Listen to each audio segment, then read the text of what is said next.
आप एक better platform के ऊपर हो। मैं आपको बताता हूं कैसे। उसने कहा जो कोई मसीह में है वो नई सृष्टि है, पुरानी बातें और देखो सब बातें क्या हो गई, नई हो गई। कहता अगर तुम नई सृष्टि हो तो अगर मान लो आज तुम मसीह में आए हो, जो कर्जा तुम्हारा 5 लाख का था, क्या वो झड़ गया, क्या वो खत्म हो गया? वो तो वहीं का वहीं खड़ा है। तो तुम नई सृष्टि कैसे हुए? उसमें तो लिखा कि पुरानी बातें क्या हो गई, बीत गई, देखो सब बातें नई हो गई। पर आपका कर्जा तो वहीं का वहीं खड़ा है, आपकी बीमारी अभी वहीं की वहीं खड़ी। तो क्या बाइबल सच्ची नहीं है क्या? इसलिए कहा जाता है अगर आप बाइबल को अंदर के आदमी से नहीं पढ़ोगे और होली स्पिरिट से नहीं पढ़ोगे, आपको उसकी समझ नहीं आएगी। पुरानी बातें बीत गई, इसका मतलब वो कर्ज, वो श्राप, वो डेवल, वो दुष्ट आत्मा, वो पाप, वो कमी जिसकी वजह से वो कर्जा था, वो बीत चुका है क्योंकि तुम मसीह में हो। इसका मतलब ये अपने आप नहीं होगा, आपको इस पे वर्कआउट करना पड़ेगा क्योंकि अभी आप अलग हो चुके हो। आप पुराने नहीं हो। आप पुराने थे जब आप कोई काम करते थे और वो सफलता नहीं मिलती थी, अब ऐसा नहीं होगा। आपका डीएनए चेंज कर दिया जा चुका, आप अलग हो। इसलिए उसने कहा पुरानी बातें क्या हो गई, बीत गई, और देखो सब बातें नई हो गई। और सब नई बातें परमेश्वर की ओर से। इसका मतलब अब आप एक ऐसे प्लेटफॉर्म के ऊपर हो जहां से आप परमेश्वर को अच्छी तरह से समझ के अपने काम को, अपनी बुलाहट को पूरा करके, शैतान के हाथों से निकल के, अपनी मुसीबतों से निकल के गवाही के साथ वापस आ सकते हो। इसका मतलब ये, अगर तुम मसीह में हो तो तुम नई सृष्टि हो। तो क्या मैं मसीह में हूं?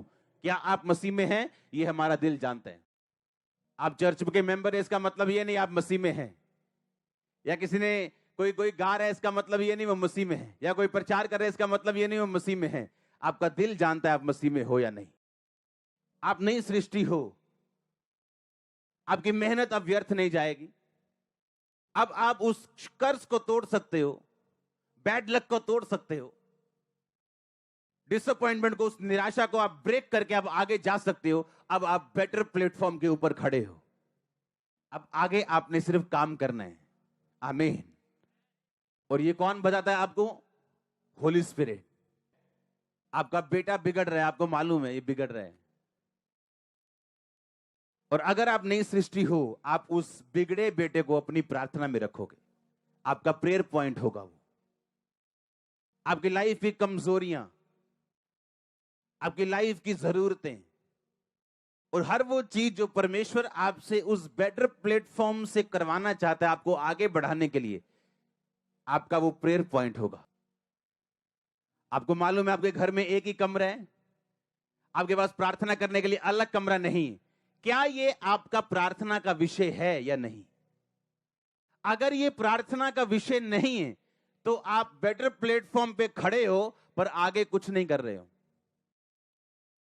आपको अपनी लाइफ को एनालाइज करना है, इसको जांचना और परखना है कि किस हिस्से को मैंने छोड़ना है और किस हिस्से को पकड़ना है ताकि मैं आगे बढ़ सकूं अपनी लाइफ में।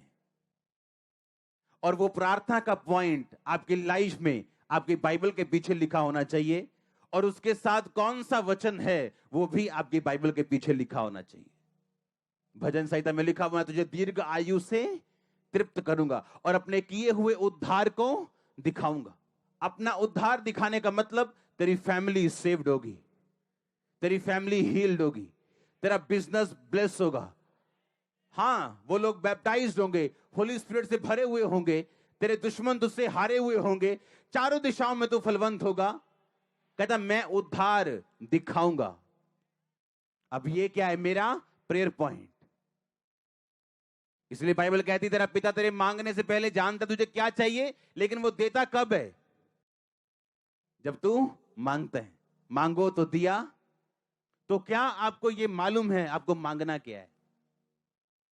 आपका प्रेयर पॉइंट क्या है?